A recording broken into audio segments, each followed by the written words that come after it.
پھر فرشتے اس تانبے کو جہنم کے انگاروں کو اس کی تھوڑی کے نیچے رکھ دیتے ہیں اور ملک الموت علیہ السلام کہتے ہیں کہ اے ملعون روح نکل اور اس جہنم کی طرف چل جس کی صفت قرآن پاک سورہ واقعہ آیت 2 میں فی سموم و حمیم کہ وہ لوگ آگ میں اور کھولتے ہوئے پانی میں اور سیاہ دھوئیں کے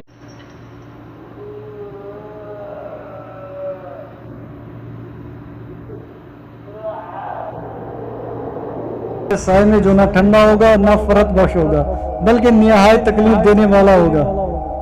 پھر جب اس کی روح بدن سے رخصت ہوتی ہے تو وہ بدن سے کہتی ہے کہ حق تعالیٰ شان ہو تجھے برا بدلا دے، تو مجھے اللہ کی نافرمانی میں جلدی سے لے جاتا تھا اور اس کی اطاعت میں سستی کرتا تھا تو خود بھی ہلاک ہوا اور مجھے بھی ہلاک کیا۔